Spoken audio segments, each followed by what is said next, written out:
സഖാവ് വല്ലാതെ ഭയന്നു. പണിമുടക്കെന്ന പേരിൽ 2022 മാർച്ച് 28, 29 ദിനങ്ങളിൽ കേരളത്തിലെ തെരുവീഥികളിൽ സമരഗുണ്ടകൾ നടത്തിയ തേർവാഴ്ചയുടെ നേർത്ത അനുഭവം തനിക്കുണ്ടായാലോ എന്ന ചിന്തയിൽ സമരക്കാരെ നയിച്ച നേതാവ് എളമരം കരീം വല്ലാതെ ഭയന്നു. എന്തെല്ലാമാണ് സമരക്കാർ ചെയ്തത്? തലസ്ഥാനത്ത് ക്യാൻസർ രോഗികളുമായി പോയ ബസ് തടഞ്ഞ് ഡ്രൈവറെ മർദ്ദിച്ചു. കണ്ടക്ടറുടെ മുഖത്ത് കാറിത്തുപ്പി. സമരം പരാജയപ്പെടുത്താൻ ഇറങ്ങിയവരായിരുന്നില്ല ആ ക്യാൻസർ രോഗികൾ. തിരുവനന്തപുരം RCCയിൽ അന്ന് നിശ്ചയിക്കപ്പെട്ട പരിശോധനയ്ക്ക് എത്തിയവരായിരുന്നു അവർ. അവിടെ തീയതി കിട്ടുന്നത് അവരുടെ ഇഷ്ടത്തിനല്ല. ഒരവസരം പോയാൽ അടുത്തത് കിട്ടുക എന്നാവും എന്ന് പറയാനുമാവില്ല. മരണം കാർന്നു തിന്നുകൊണ്ടിരിക്കുന്ന ആ രോഗികളുമായി പോയ വാഹനമാണ് സമരക്കാർ ആക്രമിച്ച് യാത്രക്കാരെ ഇറക്കിവിട്ടത്. ആ വാഹനമോടിച്ച ഡ്രൈവറും കണ്ടക്ടറായി പോയ വ്യക്തിയും സമരം തോൽപ്പിക്കാൻ പോയവരല്ല. തമിഴ്നാട്ടിൽ നിന്നും വന്ന് തലസ്ഥാനത്ത് നിസ്സഹായരായി പോയ പൊരിവെയിലായ രോഗികളെ സഹായിക്കുവാൻ ബസ്സിറക്കിയവരായിരുന്നു അവർ. ആ രോഗികളെ പൊരിവെയിലിൽ ഇറക്കിവിട്ടതാണ് മനുഷ്യസ്നേഹത്തിന്റെ സമരഗാഥയായ കമ്മ്യൂണിസത്തിന്റെ ഭീകരമുഖം. പോലീസ് അകമ്പടിയോടെ പോയ ബസ് ആക്രമിക്കപ്പെട്ടപ്പോൾ പോലീസ് നോക്കി നിന്നു. അതാണ് കേരളത്തിലെ പോലീസിന്റെ നിഷ്പക്ഷ മുഖം. കേസെടുത്തിട്ടാകട്ടെ ആക്രമികളിൽ ആരെയെങ്കിലും അറിയാമോ എന്ന് പോലും പോലീസ് പരിക്കേറ്റവരോട് ചോദിച്ചില്ല.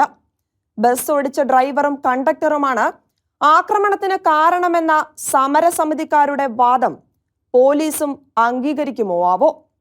ആറ്റിങ്ങലിൽ രോഗിയുമായി പോയ ആംബുലൻസ് ആക്രമിച്ചു. ഡ്രൈവറെ വലിച്ചിറക്കി മർദ്ദിച്ചു. പാലക്കാട് ആലത്തൂരിൽ പാടൂർ വൈദ്യുതി സെക്ഷൻ ഓഫീസിൽ ജോലിക്കെത്തിയ അസിസ്റ്റന്റ് എഞ്ചിനീയർ അടക്കമുള്ളവരെ കിലോമീറ്ററുകൾ അപ്പുറത്തുള്ള സമരപ്പന്തലിൽ നിന്നും ആ വിവരമറിഞ്ഞ് ബൈക്കുകളിലും വാഹനങ്ങളിലും എത്തിയ സമരക്കാർ മർദ്ദിച്ചു പരിക്കേൽപ്പിച്ചു. പത്തനംതിട്ടയിൽ കട തുറന്ന വ്യാപാരികളെ ആക്രമിച്ചു. പെട്രോൾ പമ്പുകളിൽ ആക്രമണം നടത്തി. മാവൂരിൽ ഭാര്യയുമായി പോയ അമ്പലത്തിൽ പോയ ഓട്ടോ ഡ്രൈവറെ വാഹനത്തിൽ നിന്നും പിടിച്ചിറക്കി മർദ്ദിച്ചു. ഓട്ടോ തല്ലിപ്പൊട്ടിച്ചു. ചോരയൊലിപ്പിക്കുന്ന മുഖവുമായി നിൽക്കുന്ന ആ പാവം തൊഴിലാളിയെ കണ്ട് കേരളം അമ്പരന്നു. എല്ലായിടത്തും പോലീസ് നോക്കുകുത്തിയായി. കേരളിന്റെ മഞ്ഞക്കല്ല് എന്റെ വീട്ടിൽ ഇടാനാവില്ലെന്ന് പറഞ്ഞ് വിലപിച്ച യുവതിയായ അമ്മയെ തൂക്കി വലിച്ചിഴച്ചുകൊണ്ടുപോയ പോലീസ് ഇവിടെ ഒരു പാവം മനുഷ്യനെ തല്ലി രക്തം ചിന്തുന്നത് കണ്ടു നിൽക്കുകയായിരുന്നു. ലഖിംപൂരിൽ സമരമുഖത്തായിരുന്ന പാവം കർഷകരുടെ നെഞ്ചിലേക്ക് വണ്ടി ഓടിച്ചു കയറ്റിയ മന്ത്രിപുത്രന്റെ കേരളത്തിലെ പതിപ്പുകൾ.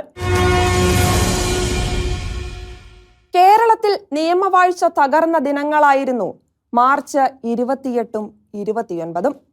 തൊഴിലാളി സമരം എന്ന പേരിൽ കേരളത്തിലെ സാധാരണക്കാരന്റെ മൗലിക അവകാശങ്ങളെല്ലാം നിഷേധിച്ച് സർക്കാർ ഒത്താശയോടെ നിയമവാഴ്ച ഇല്ലാതാക്കി കേരളത്തെ തനി ഭ്രാന്താലയമാക്കിയ ദിനങ്ങൾ. മലയാളിയുടെ വ്യക്തി സ്വാതന്ത്ര്യം വല്ലാതെ കവർന്നെടുക്കപ്പെട്ട ദിവസങ്ങൾ. വളരെ അത്യാവശ്യങ്ങൾക്ക് പോലും വീട് വിട്ടവർ പരിക്കുകളോടെ തിരിച്ചെത്തിയ ദിനങ്ങൾ. തെരുവിലിറങ്ങിയ വാഹനങ്ങൾ വ്യാപകമായി ആക്രമിക്കപ്പെട്ടു. പെട്രോൾ പമ്പുകൾ പോലും തുറക്കാൻ അനുവദിച്ചില്ല. KSRTC ബസ്സുകൾ ഓടിച്ചില്ല. സമരക്കാർ ഒത്താശയിൽ സമരം നടന്നു. മന്ത്രിമാർ പോലും സെക്രട്ടേറിയറ്റിലെത്തിയില്ല. ഓഫീസുകൾ മിക്കവാറും അടഞ്ഞുകിടന്നു. പണിമുടക്കാനുള്ള അവകാശം പോലെ പണി ചെയ്യാനും അവകാശമുള്ളവർക്ക് അത് സംരക്ഷിക്കുവാൻ ആരുമില്ലാതിരുന്ന ദിനങ്ങൾ. പോലീസ് അക്രമികൾക്ക് കൂട്ടുനിന്ന നാളുകൾ. സമരം നടത്തുന്ന ജീവനക്കാർക്ക് ശമ്പളം നിഷേധിക്കുന്ന ഡൈസ് നോൺ പോലും പ്രഖ്യാപിക്കുവാൻ സർക്കാർ കൂട്ടാക്കിയില്ല. സർക്കാർ ജീവനക്കാർക്ക് ശമ്പളത്തോടെ സമരം ചെയ്യാവുന്ന അവസ്ഥ, അതായത് പിണറായി വല്ലാതെ കൊട്ടിഘോഷിക്കുന്ന നോക്കുകൂലിയുടെ പുത്തൻ രൂപം സർക്കാർ ജീവനക്കാർക്ക് ലഭ്യമാക്കുന്നു. സമരത്തിനെതിരെ ഹൈക്കോടതിയിൽ കേസ് വന്നു. സർക്കാർ സമരത്തെ ന്യായീകരിച്ചു. സർക്കാർ ജീവനക്കാർക്ക് സമരം ചെയ്യാൻ അവകാശമില്ലെന്ന് ഹൈക്കോടതി പറഞ്ഞു. മാത്രവുമല്ല, ജോലിക്കെത്താത്തവർക്ക് ഡൈസ് നോൺ ബാധകമാക്കി ഉത്തരവിറക്കുവാൻ ഹൈക്കോടതിക്ക് ആവശ്യപ്പെടേണ്ടി വന്നു. ഹൈക്കോടതിയുടെ ഉത്തരവുകൾ പോലും നടപ്പാക്കാതിരിക്കുമോ എന്ന് നോക്കി. അവസാനം 28 രാത്രി വൈകി പണിമുടക്കുന്നവർക്ക് ഡൈസ് നോൺ ഏർപ്പെടുത്തി സർക്കാർ ഉത്തരവായി. എന്നിട്ടും ഓഫീസിലെത്തുന്നവരുടെ എണ്ണം പാടെ കുറഞ്ഞു. കാരണം ജീവനിൽ ഭയമുള്ളവർ വീട്ടിൽ തന്നെ ഇരുന്നു. ഇത്രയും ദയനീയമായി നിയമവാഴ്ച തകർന്നത് ചൂണ്ടിക്കാട്ടി കേന്ദ്രം ഇടപെട്ടാൽ ഈ സർക്കാർ എന്തു ചെയ്യും? എത്ര ഹീനനായ ഒരു വ്യക്തിക്കാണ് അപരന്റെ മുഖത്ത് തുപ്പാനാവുക? അതും പോലീസിന്റെ കൺമുന്നിൽ വെച്ച്. തുപ്പിയവന്റെ അന്തസ്സ് എന്തായാലും ഒരു പരിഷ്കൃത സമൂഹത്തിന് അംഗീകരിക്കാവുന്നതാണോ ഈ പ്രവൃത്തി? മനുഷ്യാവകാശ ലംഘനമല്ലേ അത്? മനുഷ്യാവകാശ കമ്മീഷൻ സ്വമേധയാ കേസെടുക്കേണ്ട വിഷയമല്ലേ അത്? എല്ലാവരും നിസ്സംഗരായി നോക്കി നിൽക്കുകയാണ്. ആപത്താണ് ഈ നിസ്സംഗത. അത്യാഹിതങ്ങൾ വിളിച്ചു വരുത്താനിടയുള്ള വീഴ്ച. പണിമുടക്ക് ദിനത്തിൽ അക്രമികൾ നടത്തിയ അഴിഞ്ഞാട്ടങ്ങളെക്കുറിച്ചുയർന്ന വിമർശനങ്ങളെ സമര സംഘടനകളിൽ ഒന്നിന്റെ നേതാവായ എളമരം കരീം വല്ലാതെ ന്യായീകരിച്ചു. നവംബറിൽ പ്രഖ്യാപിച്ച സമരം നടക്കുന്ന ദിവസങ്ങളിലുണ്ടായ ആക്രമണങ്ങൾക്ക് ഇരയായവർ പിച്ചി നുള്ളി എന്നൊക്കെ പറയുന്നത് പരിഹാസ്യമാണെന്നായിരുന്നു കരീമിന്റെ വാദം. കരീം സംസാരിക്കുന്ന വിഷ്വലും ആക്രമണത്തിൽ പരിക്കേറ്റ് ഓട്ടോ ഡ്രൈവർ ചോരയൊലിപ്പിക്കുന്ന മുഖവും കാണിച്ചുകൊണ്ട് ചാനൽ അവതാരകൻ ചോദിച്ചു. ഭാര്യയും മക്കളുമായി കരീം സഞ്ചരിക്കുമ്പോൾ നാട്ടുകാർ വളഞ്ഞ് വാഹനത്തിൽ നിന്നും അദ്ദേഹത്തെ വലിച്ചിറക്കി ആക്രമിക്കുകയും വാഹനം തല്ലിത്തകർക്കുകയും ചെയ്താൽ എന്താവും അദ്ദേഹത്തിന്റെ പ്രതികരണം? ഈ ചോദ്യമാണ് കരീമിനെ ഭയപ്പെടുത്തിയത്. ചാനലുകാരൻ പറയുന്നത് കേട്ട് ജനം തന്നോട് അങ്ങനെ ചെയ്തെങ്കിലോ എന്നാണ് സഖാവിന് പേടി. സഖാവെ, ന്യായമാണ് ഈ ഭയം. മറ്റുള്ളവർ നിങ്ങളോട് ചെയ്യാൻ ആഗ്രഹിക്കുന്നതാണ് നിങ്ങൾ അവരോട് ചെയ്യുന്നത് എന്ന തത്വത്തിൽ വിശ്വസിക്കുന്നവർ ഞങ്ങളോടും അങ്ങനെ ചെയ്തെങ്കിലോ എന്ന ഭയം. ആങ്കറുടെ ആ ചോദ്യത്തോടെ ആ ചാനലിനും അവതാരകനും പ്രചാരം കുത്തനെ ഉയർന്നു. അദ്ദേഹം കണ്ടിട്ടോ കേട്ടിട്ടോ ഇല്ലാത്തവർ പോലും അദ്ദേഹം ഉന്നയിച്ച ചോദ്യത്തിന് അദ്ദേഹത്തെ അഭിനന്ദിച്ചുകൊണ്ട് കത്തും ഇമെയിലുകളും അയച്ചുകൊണ്ടിരിക്കുന്നു. നാട്ടുകാരുടെ ഈ പ്രതികരണം പറഞ്ഞു തരുന്നത് എന്താവും? ചോദ്യം ശരിയായില്ല എന്ന് പറഞ്ഞ പാർട്ടി സംസ്ഥാന സെക്രട്ടറി കോടിയേരിയുടെ വാക്കുകൾ തന്നെ ശ്രദ്ധിക്കുക. പാർട്ടി സെക്രട്ടറിയായ എന്റെ നേരെ കൈ ഉയർത്താനാണ് അദ്ദേഹം വെല്ലുവിളിച്ചത്.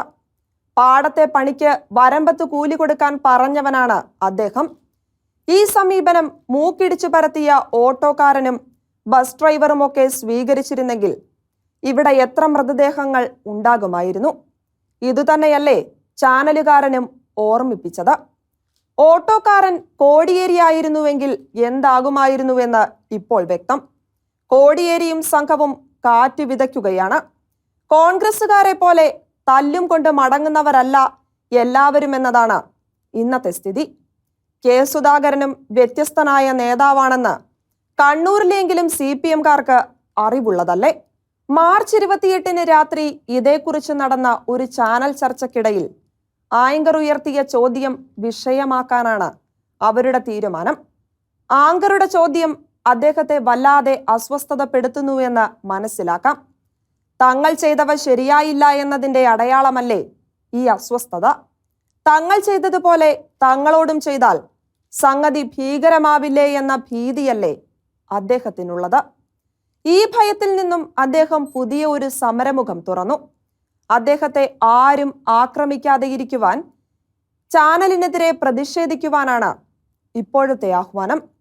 ചാനലുകളും മാധ്യമങ്ങളും ഇപ്പോൾ കരീമിന്റെയും പാർട്ടിയുടെയും ഹിറ്റ് ലിസ്റ്റിലാണ്. അവർ പ്രതിപക്ഷത്തായിരുന്നപ്പോൾ ആഹ്ലാദിച്ച സമീപനങ്ങൾ ഇപ്പോൾ അനിഷ്ടമായിരിക്കുന്നു.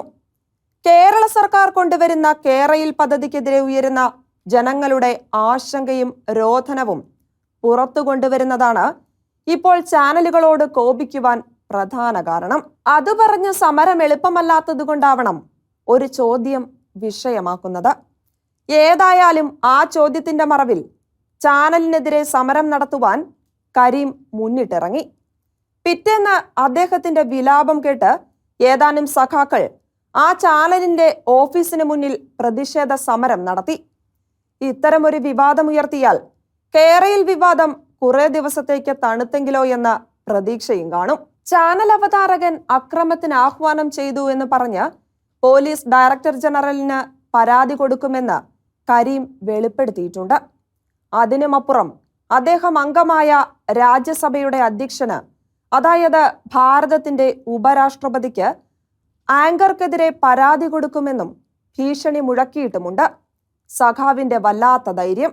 അദ്ദേഹം DGPക്ക് കൊടുക്കുന്ന പരാതിയും അതുണ്ടാക്കുന്ന പ്രത്യാഘാതങ്ങളും കാണാൻ ജനത്തിന് കൗതുകമുണ്ട്. 2 ദിവസം കേരളത്തിലെ പൗരസ്വാതന്ത്ര്യം തടയുന്നതിന് ഒരു പറ്റം അക്രമികൾക്ക് കൂട്ടുനിന്ന പോലീസ് കരീമിന്റെ പരാതിയും അതുപോലെ കാണുമോ എന്നാണ് അറിയേണ്ടത്.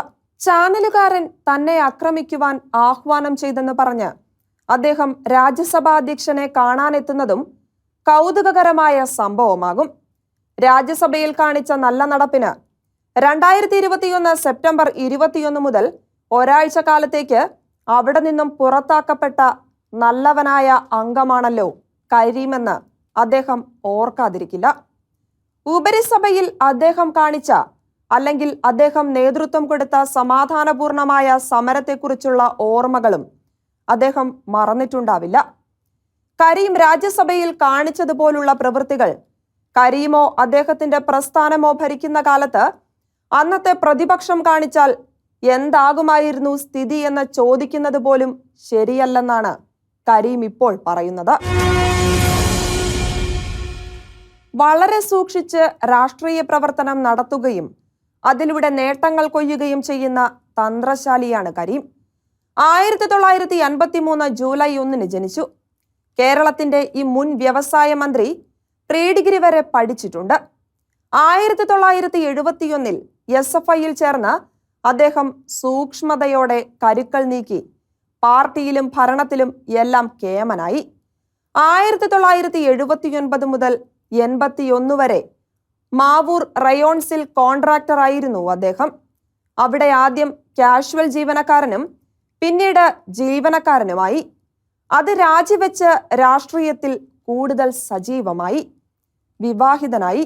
1996 മുതൽ 2011 വരെ നടന്ന 3 നിയമസഭാ തെരഞ്ഞെടുപ്പുകളിൽ മത്സരിച്ചു ജയിച്ചു. പിണറായിയുടെ വിശ്വസ്തനായി. 2006 VS മന്ത്രിസഭയിൽ വ്യവസായ മന്ത്രിയായി. ഇക്കാലത്താണ് കേരളത്തിലെ ഭൂപരിഷ്കരണ നിയമം ഭേദഗതി ചെയ്യണമെന്ന് വ്യവസായ വകുപ്പ് ആവശ്യപ്പെട്ടത്. അന്നാണ് HMTയുടെ സർക്കാർ ഭൂമി സ്വകാര്യ വ്യവസായികൾക്ക് കൊടുക്കുവാൻ തീരുമാനത്തിലേക്ക് വന്നത്. വിമാനത്തിൽ പോലും മുന്തിയ ക്ലാസ്സിൽ യാത്ര ചെയ്യാറുള്ള അദ്ദേഹം സ്വന്തം ജീവിതത്തെയും ജീവിത സാഹചര്യങ്ങളെയും നന്നായി സ്നേഹിക്കുന്നവനാണെന്ന് കരുതാൻ അടയാളങ്ങൾ ഏറെയുണ്ട്. 3 വട്ടം MLA ആയ അദ്ദേഹത്തെ 2018 രാജ്യസഭയിലേക്ക് അയച്ചു. ഇപ്പോൾ രാജ്യസഭാംഗമാണ്. എതിരാളികളോട് അടുത്ത ബന്ധം സൂക്ഷിക്കുകയും അവരെ ശരിക്കും ഉപയോഗപ്പെടുത്തുകയും ചെയ്യുന്ന വിദഗ്ധനാണ് കരീം. പാർട്ടി ബന്ധങ്ങൾക്കപ്പുറമാണ് അദ്ദേഹത്തിന് സൗഹൃദങ്ങൾ. അദ്ദേഹത്തെ തുടർന്ന് 2011 UDFിലെ വ്യവസായ മന്ത്രിയായ PK കുഞ്ഞാലിക്കുട്ടി വ്യവസായ വകുപ്പിൽ കരീം ഏർപ്പെടുത്തിയ സംവിധാനങ്ങളൊന്നും അനക്കിയതേയില്ല. കരീമിന്റെ വ്യവസായ സെക്രട്ടറി അടക്കമുള്ളവർ തുടർന്നു. ഏറ്റവും കൗതുകകരമായ സംഭവം കരീമിന്റെ കാലത്ത് നടന്ന കശുവണ്ടി കച്ചവടമാണ്. അതിൽ അഴിമതിയുണ്ടെന്ന് ഹൈക്കോടതി കണ്ടെത്തി. ഇടപാടുകളെക്കുറിച്ച് അന്വേഷിക്കുവാൻ കിഫ്ബിയുടെ CEO ആയും മുഖ്യമന്ത്രിയുടെ പ്രിൻസിപ്പൽ സെക്രട്ടറിയായും ഇപ്പോൾ പ്രവർത്തിക്കുന്ന KM അബ്രഹാമിനോട് ഹൈക്കോടതി നേരിട്ട് ആവശ്യപ്പെട്ടു. സർക്കാർ അറിയാതെ റിപ്പോർട്ട് കോടതിക്ക് കൊടുക്കാനായിരുന്നു ഉത്തരവ്. കച്ചവടത്തിലെ വലിയ പിശകുകൾ ചൂണ്ടിക്കാണിച്ച് അബ്രഹാം ഹൈക്കോടതിക്ക് റിപ്പോർട്ട് കൊടുത്തു. അന്ന് കശുവണ്ടി കോർപ്പറേഷന്റെ ചെയർമാൻ INTUC നേതാവായ ചന്ദ്രശേഖരനാണ്, രമേശ് ചെന്നിത്തലയുടെ അടുത്തയാൾ. അബ്രാഹത്തിന്റെ റിപ്പോർട്ട് അദ്ദേഹത്തിനുമെതിരായി. തന്റെ കോൺഗ്രസ് ബന്ധം ഉപയോഗിച്ച് രാഷ്ട്രപതി പ്രണബ് മുഖർജിയെ കണ്ട് അബ്രാഹത്തെ നിഗ്രഹിക്കുവാൻ ചന്ദ്രശേഖരൻ നീക്കം നടത്തി. കേന്ദ്ര ധനമന്ത്രിയായിരുന്ന പ്രണബ് കുമാർ മുഖർജിയുമായി സെബിയിലായിരുന്നപ്പോൾ ഉടക്കിയ ഉദ്യോഗസ്ഥനാണ് അബ്രാഹം. അന്നു മുതൽ അബ്രാഹത്തെ കൊടുക്കാൻ അദ്ദേഹം നോക്കുന്നുണ്ട് എന്ന് ചന്ദ്രശേഖരൻ അറിയാം. പക്ഷേ അബ്രാഹത്തെ തൊടാൻ ചന്ദ്രശേഖരനായില്ല. അക്കാലത്ത് കേരളത്തിലെ ഫൈനാൻസ് സെക്രട്ടറി കൂടിയായിരുന്നു അബ്രാഹം. കശുവണ്ടി കോർപ്പറേഷനുള്ള സഹായം ഈ ഭരണസമിതിക്ക് കൈമാറില്ല എന്ന രീതിയിൽ ഒരു സമീപനമുണ്ടായി. കോൺഗ്രസുകാരനായ ചന്ദ്രശേഖരൻ കോൺഗ്രസ് മുഖ്യമന്ത്രി ഉമ്മൻചാണ്ടിക്കെതിരെ സെക്രട്ടേറിയറ്റിനു മുന്നിൽ സമരം ആരംഭിച്ചു. അന്നത്തെ ആഭ്യന്തരമന്ത്രി രമേശും വ്യവസായ മന്ത്രി കുഞ്ഞാലിക്കുട്ടിയും പരോക്ഷമായി ചന്ദ്രശേഖരനൊപ്പം നിന്നു. എളമരം കരീം മാത്രമല്ല, സാക്ഷാൽ പിണറായി വിജയൻ വരെ ചന്ദ്രശേഖരന് സമരപ്പന്തലിലെത്തി അഭിവാദ്യം നേർന്നു. അതായത് കോൺഗ്രസ് നേതാവായി അറിയപ്പെടുന്ന ചന്ദ്രശേഖരന് എപ്പോഴും CPM ബന്ധമുണ്ട്. അതിന്റെ ഫലം അദ്ദേഹത്തിന് കിട്ടുന്നുണ്ട്. അദ്ദേഹത്തിന്റെ കാലത്ത് നടന്ന കശുവണ്ടി കച്ചവടത്തെക്കുറിച്ച് വിജിലൻസ് അന്വേഷണം നടത്തി തയ്യാറാക്കിയ കുറ്റപത്രം പിണറായി സർക്കാർ തള്ളി. അന്വേഷണം വേണ്ടെന്നും തീരുമാനിച്ചു. കോൺഗ്രസ് നേതാവിനെതിരായ വിജിലൻസ് ശുപാർശ തള്ളിയ കമ്മ്യൂണിസ്റ്റ് മുഖ്യമന്ത്രിയെ സംശയിക്കണ്ടേ? അതാണ് മനസ്സിലാകാത്ത ബന്ധങ്ങൾ. ചാനൽ വിവാദമുണ്ടായപ്പോൾ ഇടത് സഖാക്കളെക്കാൾ ആവേശത്തോടെ ചന്ദ്രശേഖരൻ ചാനലിനെതിരെയും ആങ്കർക്കെതിരെയും കളത്തിലിറങ്ങിയത് ഈ ബന്ധങ്ങളുടെ പ്രതിഫലനം കൂടിയായി കണക്കാക്കപ്പെടുന്നു. പലപ്പോഴും വളരെ പക്ഷാപാതപരമായി ചോദ്യങ്ങൾ ചോദിച്ച് പലരെയും വല്ലാതെ മുറിപ്പെടുത്തുന്ന കഥാപാത്രമാണ് വിവാദ അവതാരകൻ. പക്ഷേ ഇപ്പോൾ അദ്ദേഹം ചോദിച്ച ചോദ്യത്തിന് എത്ര ചിന്തിച്ചാലും ചീത്ത ഉദ്ദേശ്യം കാണാൻ കരീമിനല്ലാതെ സാധിക്കില്ല.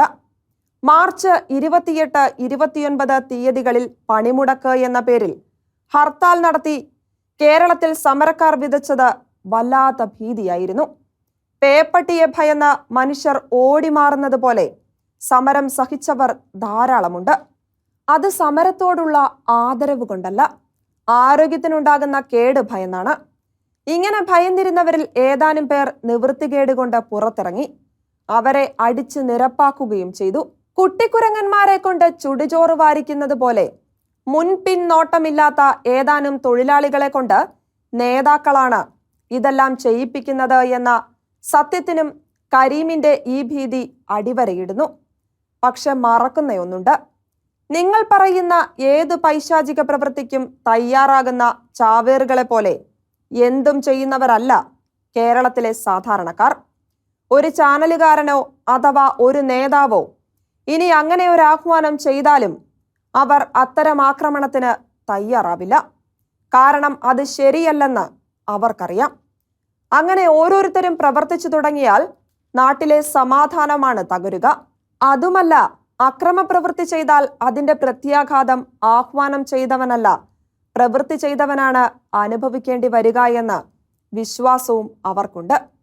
അക്രമം ആഹ്വാനം ചെയ്തവനിലേക്ക് കേസന്വേഷണം എത്താതെ പോലും നോക്കാൻ നേതാക്കൾക്കറിയാം. TP ചന്ദ്രശേഖരൻ വധക്കേസിൽ കാര്യങ്ങൾക്കുണ്ടാകുന്ന രൂപാന്തരം എല്ലാവരും കണ്ടതാണല്ലോ. ഭരിക്കുന്നത് എതിരാളികളായാലും സംരക്ഷണം നേടിയെടുക്കുവാൻ വേണ്ട ചന്ദ്രശേഖരന്മാർ എന്നും അവർക്ക് കോൺഗ്രസിലുണ്ടാവും. അവിടെ പാർട്ടിയല്ലല്ലോ വിഷയം. കേരള സമൂഹത്തിലെ ഏറെ സഹതാപം വേണ്ട വിഭാഗമാണ് സ്പെഷ്യൽ സ്കൂളിലെ കുട്ടികൾ. സ്വകാര്യ മേഖലയിലും തദ്ദേശ സ്വയംഭരണ സ്ഥാപനങ്ങളുടെ കീഴിലുമായി ഇത്തരം 304 സ്ഥാപനങ്ങൾ കേരളത്തിലുണ്ടെന്നാണ് കണക്ക്. ഈ സ്ഥാപനങ്ങളിൽ 15,000 കുട്ടികൾ പഠിക്കുന്നതായി കണക്കാക്കപ്പെടുന്നു. 3000 അധ്യാപകരാണ് ഇവർക്കായി ജീവിക്കുന്നത്. സ്വന്തം കാര്യം നോക്കാനെന്നല്ല, പറയാൻ പോലും സാധിക്കാത്ത അവരെ പരിചരിക്കുന്ന ഈ അധ്യാപകർ സമൂഹത്തിന്റെ ആദരവും അംഗീകാരവും സവിശേഷമായി അർഹിക്കുന്നവരാണ്. അവരുടെ സേവന വേതന വ്യവസ്ഥകൾ തുലോം ദയനീയമാണ്. അവരുടെ പ്രശ്നങ്ങൾ പഠിക്കുവാൻ നിയുക്തമായിരുന്ന MK ജയരാജ് കമ്മീഷൻ ഈ അധ്യാപകർക്ക് 18,000 മുതൽ 21,000 നിരക്കിൽ ശമ്പളം കൊടുക്കണമെന്നും ഈ സ്കൂളുകളെ അവയുടെ യോഗ്യതയനുസരിച്ച് എയ്ഡഡ് സ്കൂളുകളാക്കണമെന്നും ശുപാർശ ചെയ്തു. എന്നാൽ കാര്യമായി ഒരു നടപടിയും ഉണ്ടായില്ല. കേൾവിശക്തിയും കാഴ്ചശക്തിയും കുറവുള്ളവർക്കായി ഉണ്ടായിരുന്ന 45 സ്കൂളുകൾക്ക് ഈ പദവി കൊടുത്തു. എന്നാൽ ബുദ്ധിക്ക് തകരാർ സംഭവിച്ചവരോടും അവരുടെ അധ്യാപകരോടും ഒരു കരുണയും കാണിച്ചില്ല. എത്രയോ മാസമായി ഈ സ്കൂളുകളിലെ അധ്യാപകർക്ക് കൊടുത്തുവരുന്ന പ്രതിഫലം പോലുമില്ല. സർക്കാർ അനുവദിച്ച സഹായം കിട്ടാത്തതാണ് വിഷയം. ഇവിടെ കൂട്ടി വായിക്കേണ്ട ഒന്നുണ്ട്. ഒരു മന്ത്രിയോടൊപ്പം 2 വർഷം ജോലി ചെയ്തവർക്കുള്ള പെൻഷനും ആനുകൂല്യങ്ങളും നൽകാൻ സർക്കാർ കാണിക്കുന്ന ത്വരയാണത്. ഇതിനായി 2020-2021 സർക്കാർ നീക്കിവെച്ച തുക 6.3 കോടിയായിരുന്നെങ്കിൽ ഈ വർഷം അത് 9.26 കോടിയായി. 1250 പാർട്ടി പ്രവർത്തകർക്ക് വേണ്ടിയാണ് സർക്കാർ ഈ തുക ചെലവാക്കുന്നത്. അവരിൽ പലർക്കും ഒരു ജീവിതം മുഴുവൻ ബാക്കിയുമുണ്ട്. എന്നിട്ടും 2.5 വർഷത്തെ സേവനം കഴിയുമ്പോൾ അവർ ഗ്രാറ്റുവിറ്റിയും പെൻഷനുമെല്ലാം സർക്കാർ നൽകുന്നു. പക്ഷേ ഈ പാവങ്ങൾ ആർക്കും വേണ്ടാത്തവരായി മാറുന്നവർ. ഇവർക്കായി ജീവിതം വിനിയോഗിക്കുന്നവർക്ക് മാന്യമായ ശമ്പളം കൊടുക്കുവാൻ സമരത്തിനിറങ്ങേണ്ടി വരുന്നത് അപമാനകരമാണ്. പിണറായി സർക്കാർ മുന്നോട്ട് വെക്കുന്ന കേരയിൽ ആശങ്കയുടെ കൊടുങ്കാറ്റുകളാണ് അഴിച്ചുവിടുന്നത്. അതുണ്ടാക്കുന്ന ദുരന്തങ്ങളുടെ പുതിയ മുഖം ഓരോ ദിവസവും കൂടുതൽ വ്യക്തമാവുകയാണ്. പാളം നിർമ്മാണത്തിന് വേണ്ടിവരുന്ന 70 മീറ്റർ സ്ഥലത്തിന് പുറമെ ഇരുവശത്തുമായി വേണ്ടിവരുന്ന 60 മീറ്റർ സ്ഥലം കൂടി ഉടമസ്ഥർക്ക് പാഴാവുകയാണ്. ഇത്രയും ജനസാന്ദ്രതയുള്ള കേരളത്തിൽ അത്രയും സ്ഥലം പാഴാക്കുന്നത് കൊണ്ട് എന്തു പ്രയോജനം? ഈ സ്ഥലത്തിന് സർക്കാർ നഷ്ടപരിഹാരം ഉണ്ടാകുമോ എന്നും വ്യക്തമല്ല. അതായത് ഇപ്പോൾ കരുതുന്നത് പോലെ 20,000 കുടുംബങ്ങളെ മാത്രമാവില്ല ഈ പദ്ധതി പ്രതികൂലമായി ബാധിക്കുവാൻ പോകുന്നത്. ബഫർ സോണായി മാറുന്ന സ്ഥലത്തിന്റെയും ഉടമസ്ഥന്മാർക്ക് തലവേദനയാവുകയാണ്. അതായത് ഈ ലൈൻ കടന്നു പോകുവാൻ ഉദ്ദേശിക്കുന്ന പാതയുടെ ഇരുവശത്തുമുള്ള ഇനിയും ആയിരങ്ങളെ പദ്ധതി വല്ലാതെ പ്രതികൂലമായി ബാധിക്കും. അവർക്കും സമരരംഗത്തേക്ക് ഇറങ്ങേണ്ടി വരും. കേരളത്തിന് നടുവിലൂടെ 30 അടി ഉയരത്തിലുയരുന്ന മതിൽ കേരളത്തെ 2ആയി വിഭജിക്കുക മാത്രമല്ല, ഒരു കുടുംബത്തിന്റെ പുരയിടങ്ങളെ പോലും വിഭജിക്കും. പ്രളയകാലത്ത് ഈ മതിൽ ഉണ്ടാക്കാവുന്ന പാരിസ്ഥിതിക പ്രശ്നം ഭീകരമാവും. നാടിന് നടുവിലൂടെ പോകുന്ന പാത എങ്ങനെയാണ് വികസന സഹായിയാവുക എന്നത് വിഷയമാണ്. വികസനം വരുമെന്ന് പറയുകയല്ലാതെ സ്പീഡിൽ യാത്ര ചെയ്യാനുണ്ടാകുന്ന പാത എങ്ങനെ വികസനം കൊണ്ടുവരുമെന്ന് ഇപ്പോൾ ആർക്കും ഒരു തിട്ടവുമില്ല. അതുകൊണ്ട് തന്നെ വികസനം കൊണ്ടുവരുമെന്ന് വിശ്വസിക്കുവാനും സാധിക്കുന്നില്ല. എല്ലാ ജില്ലകളിലെയും പ്രധാന നഗരങ്ങളിൽ മാത്രം നിർത്തി കടന്നു പോകുന്ന ഒരു പാത നിശ്ചയമായും ഗുഡ്സ് ട്രെയിനുകളുടെയോ ലോറികളിലൂടെയോ നടക്കുന്ന ചരക്ക് ഗതാഗതം പോലെയുള്ളവയ്ക്ക് സഹായകമാവില്ല. സ്വകാര്യ വാഹനങ്ങൾക്ക് ഒന്നും ഇതിലൂടെ സഞ്ചരിക്കുവാനാവില്ല. ഒരു തീവണ്ടിപ്പാത കടന്നു പോകുന്നത് കൊണ്ട് ഒരു പൊതുനിരത്ത് കടന്നു വരുന്നത് പോലെ റോഡിന്റെ ഇരുവശങ്ങളിലുമായി ഇന്നുണ്ടാകുന്നത് പോലെ പ്രത്യേക വികസനം ഉണ്ടാവില്ല. ഒരു തീവണ്ടിപ്പാത കടന്നു പോകുന്നു എന്നല്ലാതെ ഒരു പ്രയോജനവും വരില്ല. ഇന്ന് ഗതാഗത കുരുക്കുള്ളത് സ്വകാര്യ വാഹനങ്ങൾ പെരുകുന്നത് കൊണ്ടാണ്. സ്വകാര്യ വാഹനങ്ങളിൽ ഒരാൾ യാത്ര ചെയ്യുന്നത് അയാളുടെ സൗകര്യത്തിന് യാത്ര ക്രമീകരിക്കുവാനാണ്. ഒരു നഗരത്തിലെ പ്രധാന നഗരത്തിൽ എത്തിയതുകൊണ്ട് എത്ര പേർക്കാണ് പ്രയോജനമുണ്ടാവുക? അവിടെ അയാൾക്ക് നടക്കേണ്ട സ്വകാര്യ സന്ദർശനങ്ങൾ ഒന്നും സ്വന്തം വാഹനമില്ലാതെ നടക്കില്ല. അതുകൊണ്ട് ഇന്നത്തെ ഗതാഗത കുരുക്ക് പരിഹരിക്കുവാൻ ഈ തീവണ്ടിപ്പാതയ്ക്ക് കഴിയില്ല. പകരം വേണ്ടത് ആദ്യം പൊന്തി വന്ന എക്സ്പ്രസ് ഹൈവേ ആണ്. അത്തരമൊരു പാത നാടിനാകെ പ്രയോജനകരമാവും. സ്വകാര്യ വ്യക്തികൾക്കും അവരുടെ വാഹനങ്ങൾ ഉപയോഗിക്കാം. സർക്കാർ നിശ്ചയിക്കുന്ന സ്പീഡ് ഉണ്ടാവണമെന്ന് മാത്രം. ഇരുവശത്തും സർവീസ് റോഡുകൾ നിർമ്മിക്കാനാവും. അതിലൂടെ ആ പ്രദേശത്തിനും വികസനമുണ്ടാവും. ഇരുവശത്തും കൂറ്റൻ മതിലുകൾ വേണ്ടിവരില്ല. പ്രളയം പോലുള്ളവ ഉണ്ടായാലും പ്രശ്നമാവില്ല. പദ്ധതിയെക്കുറിച്ച് ജനങ്ങളെ ബോധ്യപ്പെടുത്തുവാൻ CPM നടത്താനിരിക്കുന്ന ബോധവൽക്കരണ പ്രവർത്തനങ്ങൾ പദ്ധതി പ്രദേശത്തുള്ള സഖാക്കളെ നിശബ്ദരാക്കിയേക്കാം. പക്ഷേ അല്ലാത്തവരെ നിശബ്ദരാക്കില്ല. ഘടകകക്ഷികളിൽ പെടുന്നവരുടെ അനുഭാവികളെ അത്തരത്തിൽ മനസ്സ് തിരിക്കാൻ സാധിക്കില്ല. അവർക്ക് പാർട്ടിയേക്കാൾ വലുത് തങ്ങളുടെ വീടും പറമ്പുമാണ്. അത് നഷ്ടപ്പെടുന്നത് താങ്ങാനാവാത്ത ദുഃഖമാവും ഉണ്ടാവുക. പകരം വീട്, പണം എന്നൊക്കെ പറയുന്നത് ഇറങ്ങുന്നിടം വരെയുള്ള നല്ല വാക്കുകളാണ്. പകരം വീടും സൗകര്യങ്ങളും ഉണ്ടാക്കാൻ സർക്കാരിനാവില്ല എന്ന് ആർക്കാണ് അറിയാത്തത്? അതിനുള്ള സ്ഥലത്തിന് ചെല്ലുമ്പോൾ സർക്കാർ കൊടുക്കുന്ന തുക കൊണ്ട് ഒന്നിനും തികയാതെ വരാം. ഇതെല്ലാം എരിയുന്ന മനസ്സിലെ കനൽ എങ്ങനെ അണയ്ക്കാമെന്നാണ് സർക്കാർ കരുതുന്നത്. പണിമുടക്ക് ദിനങ്ങളിലെന്ന പോലെ മൂക്കിടിച്ചു പരത്തിയുള്ള അനുസരണം എളുപ്പമാവില്ല. വികസനം വരണമെന്നും അതിനായി സ്പീഡിൽ യാത്ര ചെയ്യാവുന്ന പാതയുണ്ടാക്കണമെന്നും ഉള്ളവർക്ക് പോലും അതെല്ലാവർക്കും പ്രയോജനകരമാകുന്ന എക്സ്പ്രസ് ഹൈവേ ആകുന്നതിനോടാവും താല്പര്യം. ഒരു തീവണ്ടിപ്പാത അത് ഉണ്ടാക്കുന്നവർക്കും അതിന്റെ കച്ചവടങ്ങൾ നടത്തുന്നവർക്കുമല്ലാതെ ഗതാഗതക്കുരുക്കിന് പരിഹാരമാവില്ല. അതിലൂടെ പ്രവചിക്കുന്ന വികസനവും ഉണ്ടാവില്ല. ഷിലോഹിന്റെ കാഴ്ചകൾ ഇനി അടുത്തയാഴ്ച വീണ്ടും കാണാം.